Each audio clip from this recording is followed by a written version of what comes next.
G'day and welcome to Seeing Red. Now this is just a quick little snippet from this morning. I noticed watching the Today Show's snippets on YouTube. Have you ever noticed that once the media loses control of the narrative and is unable to spread the story the way they want to, they then perpetrate themselves as the victim of something? Now, I'm not sure whether you'll agree with me, but if you watch this little clip from the Today Show this morning, see if you get the same sense of, oh, poor pity the media. Now, we've seen the media do some shitty things since the start of COVID. I've, from one of the mainstream media outlets, no longer work for them. I understand how they resource their stories and how it all comes together. And sometimes the story is unintentionally meleeed from the target, the focus that it was meant to be on, but a lot of it is kind of intentional. You just want to put the best story or the most scary narrative to the TV every night. Now just check this out. We've gone from, oh, we're the controllers of this narrative to, oh no, we are the victims. Chris, how did you feel yesterday amongst it all? Threatened, Carl, in a word, right from the get-go. We, of course, tried to speak to the protesters to get their point of view across. Now, that's not necessarily accurate. They don't... Essentially, the media only speaks to the people that are willing to speak to them. That's why you'll notice that it's usually a general type of person from the public who comes up and talks, and they usually are, dare I say it, sometimes they're batshit crazy, and the media sort of seeks that out because they're the only ones willing to talk. People with common sense and normal thinking usually aren't interested in talking to the media because there's a distrust with the media. So, but we were shouted at, we were intimidated. Now, in a protest, it's not unusual for things to get quite heated, but something I have never experienced before in my career is the hostility targeted directly.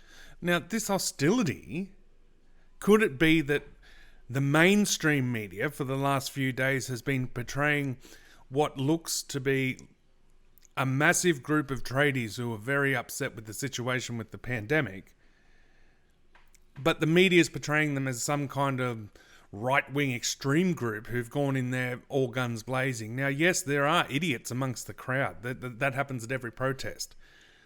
But the media's blanketed them as all cuckoos. Like, there's no way the entire group is a group of, what did Shorten say, man-baby Nazis? Like, no way. Now let's just continue on and listen to what else is said here. Towards the media. There were two targets yesterday. One was the police and the second were the media. Well, obviously the police are going to be part of the target because the police have been used as a security force to, I don't know, that they serve the people, but in this instance, ever since the anti-protest rules have come in, they're more there to break up protests. They're not there to support. It's like divide and conquer, and that's the sort of feel you get. And they use pretty harsh tactics. And again, the media have not been friendly to any of these protests. Every time we watch stories on the mainstream media, 99% of times we watch stories about these protests on mainstream media, we get a negative view of what the people are doing. Culminated for us yesterday when the protesters did make their way back here to Elizabeth Street after they marched through the city streets. We were cornered. My cameraman was physically threatened. We tried to leave and one protester... Notice that? Was physically threatened. What is a physical threat? Like, was he actually assaulted or was he just threatened with an assault? Like, notice the choice of words. Told us, you are not going anywhere till I'm finished with... And if they're talking specifically about this nutbag in the purple shirt, like he's just ranting and raving. He's not wearing a tradies vest. He's not coming across as a tradie. He's just a pissed off individual who's decided to take it out on them. But he is everybody, apparently. This is how they were treated right across the board. We did manage to get away. So that kind of hostility I have never seen towards the media on Melbourne streets before. The way they came... Now we'll cross back to the Sydney studio where Carl will put everything in perspective for us. Met you yesterday and tried to intimidate you. and muscle you was gutless. Well done. Gutless. Like I can hear the tone of his voice. It was gutless. What would he know? He's sitting in Sydney. He's not there. He is making a judgment based on, oh, we've lost control of the narrative. I've got to support my reporters on the ground. They've been physically threatened, whatever that is. All right, let's listen a bit more. For standing up. Good on you, Christine. Thank you. Whoa! Whoa! Like, no mention of the extreme tactics used by the police in the first instance against what is mostly, if you look at 90% of the footage that came out of that day, and there's a couple of live streams that recorded over 6.5 hours from both days of the Tradie Protests, there was no violence. It wasn't until specific things were instigated until violence broke out. And yes, throwing bottles and projectiles at the union door and smashing the glass could be construed as violence, but essentially they're very frustrated people and their union hasn't come out fighting for them. And as we heard this morning, like, one of these tradies has committed suicide on a work site because of this 2-week lockdown that the government has just decided to implement. On the streets of a major city, violence, fury, anarchy. Violence, fury, and anarchy. Do you hear what's going on here? Melbourne under siege. Melbourne's under siege. It's hijacked, police cars smashed, and officers forced to deploy pepper spray, smoke bombs. Forced to deploy. At what point were they forced? Bombs and plastic bullets. This is Melbourne. And look at this image. Now here's a classic example of cherry picking. We have what would have been a video of this lady available. They've obviously recorded her sitting in a car and she's probably having a rant and a rave. Now they've taken a specific screenshot from the video that they have, and now they're going to provide us with a narrative about what she is actually doing. A woman screaming, crying as protesters storm traffic and jump on cars. Now hear how Carl is talking, like he's reading it straight off a script, which is exactly what he's probably done. He's probably written these pictures this morning, and now he's reading it, thinking he's doing a wonderful job at what he's doing. They threw urine and projected. That's the first I've heard of them throwing urine. Like, what, did someone sample some and make sure that they knew it was urine? Like, how do they fucking know that someone threw urine? Projectiles at reporters. It was terrifying.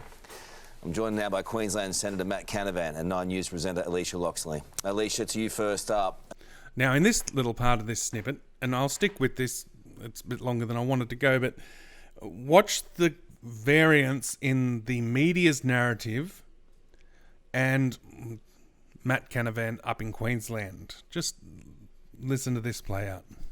It's your city. Watching that, heartbreaking and terribly sad. Oh, it's terribly sad, Carl, and sickening. You know, looking at that vision at the top there that you just played, where the mob ran at police and police cars had to retreat. That is... See, they're specifically isolating what was probably a 15-minute interval in the entire day's proceedings, but that is what they want us to focus on.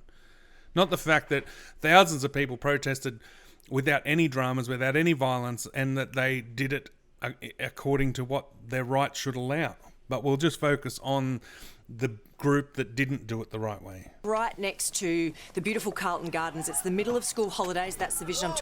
That's the fourth time we've seen that vision played. So obviously they don't have much vision of all this extreme violence that took place. Talking about, there would have been families everywhere just out of sight there. There would have been families everywhere just out of sight there. There would have been families just out of sight. What is that? This is not protest. This is violence. And my question is, What are you trying to achieve? Why are you attacking police? You know, the rule of law is very important. I get that people are frustrated. I understand that we have been locked down, you know, for... And just take note of the writing on the screen there. Melbourne protest madness. Police have slammed protesters as cowards. Like, whose story is this? Like, realistically. More days than practically anywhere in the rest of the world. But this is not going to achieve, you know... Now, did you see that? They just showed the same vision from two different angles, joined it together. Now they're showing it from a third view. Now, look at all this footage. It's not coming from Channel 9 cameras. It's coming from people that were on the street on the day. Now, tell me if I'm wrong. If you're in a situation like this and you actually feel threatened, you don't stand there with your phone pointing at the action. You take off if you felt threatened. Now, obviously, the people standing here with their phones all angled up and look, these people weren't worried. They've obviously realised that, oh, there's a group of people going nuts over there and the police are about to sort it out. Now, that's probably the extent of the whole drama. These guys are dressed like riot squad police, so they're probably over the top, a bit OTT, but anyway, wouldn't you, like, if you felt threatened, you wouldn't stand there with your phone videoing it. These people obviously didn't feel threatened at all. The desired outcome, which is to come out of lockdown. They've been called, Matt, anti-vax protesters rampaging. Anti-vax protesters. This is the whole problem with this damn COVID argument.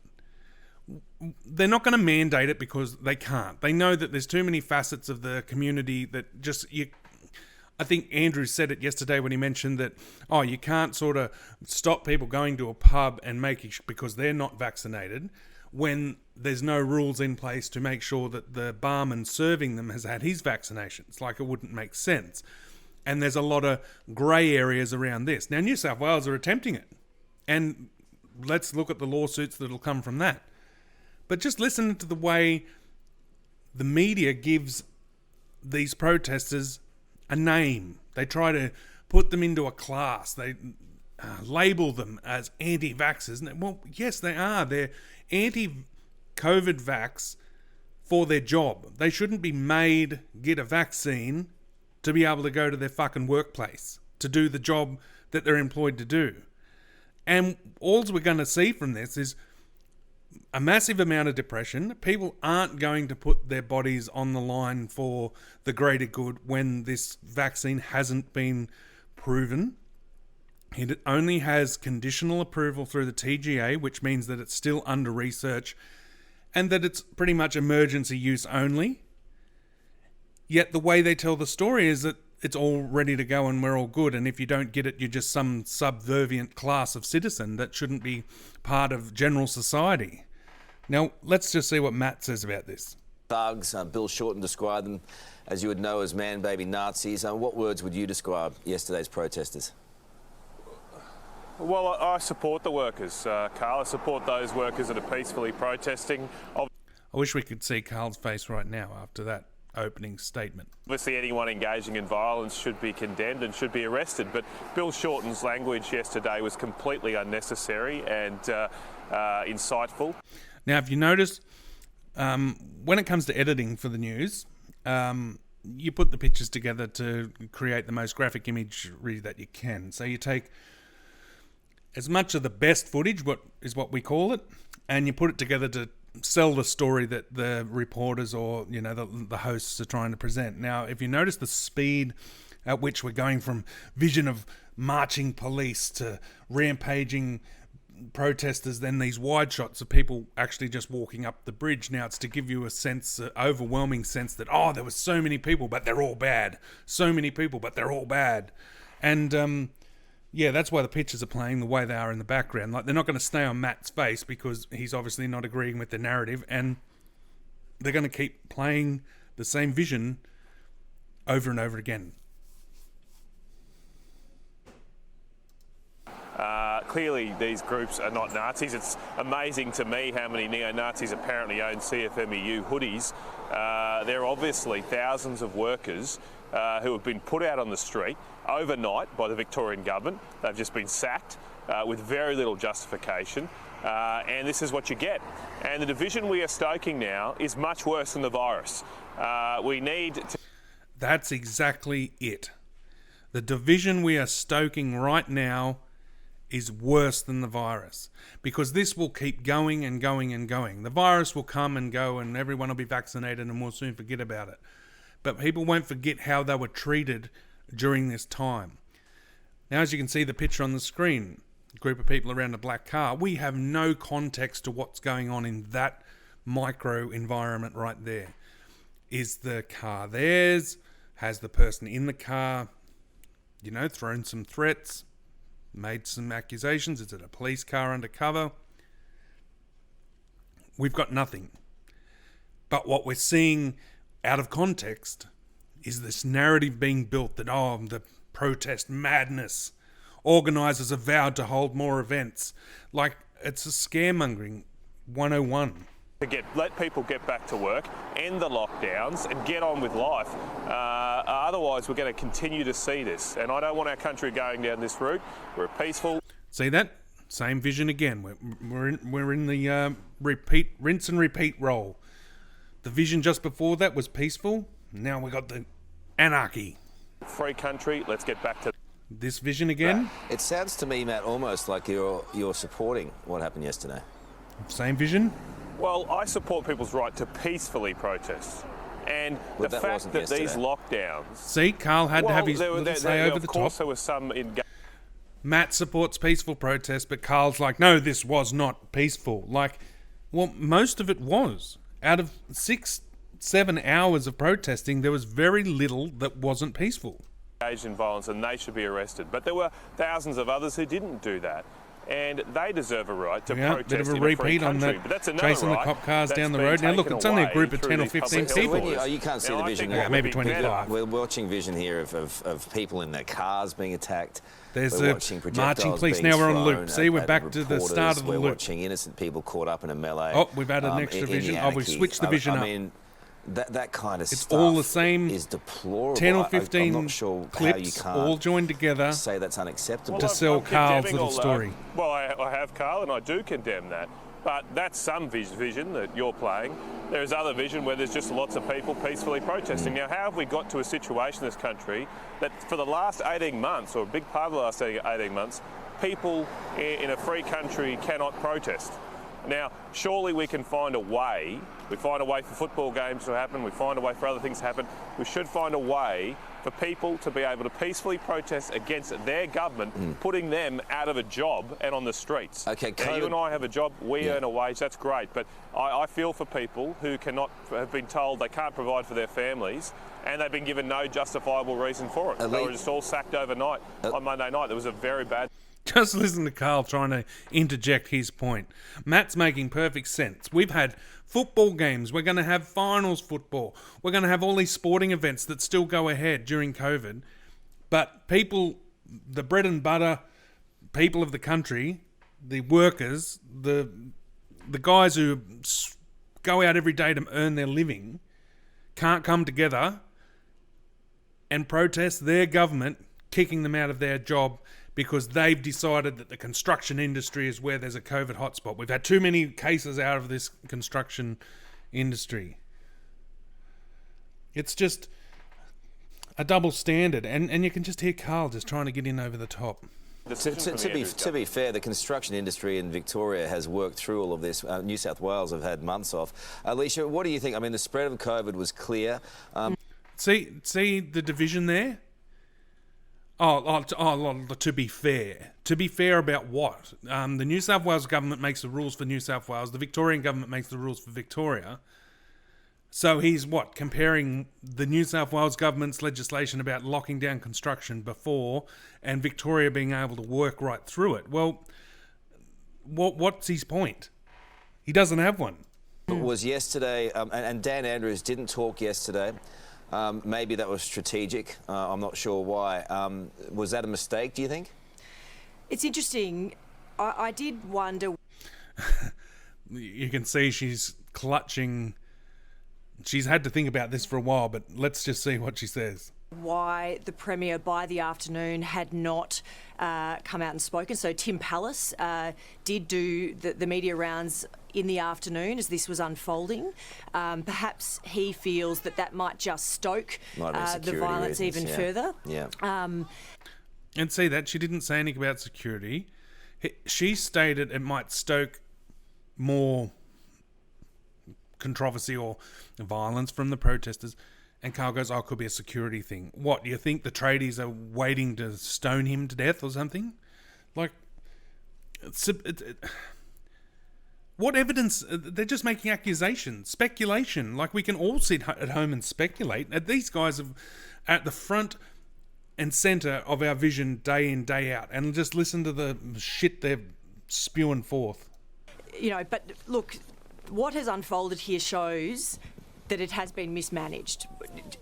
Coming out late last week and saying you've got until the 23rd of September to get one dose of the vaccine, if people's backs are against the wall and you push them, or perhaps people who were not sure about getting a vaccine, mandating it with 1 week's notice. Notice the vision rolling around again. So, look, all in all, you can see it. We've gone, the narrative's not quite working the way we wanted it to. People on the ground are seeing through us. We're the victims. That's how it played out at the beginning.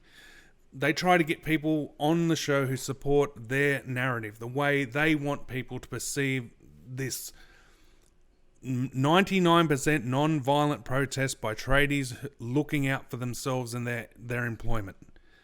The day before last with the unions, they felt the unions weren't sticking up for them. That's why they pay their bloody premiums every year, is the unions meant to come out. They're their representatives and go, hang on, as much as individually you can be pro-vaccine, maybe as an industry, this isn't the right way to go about it.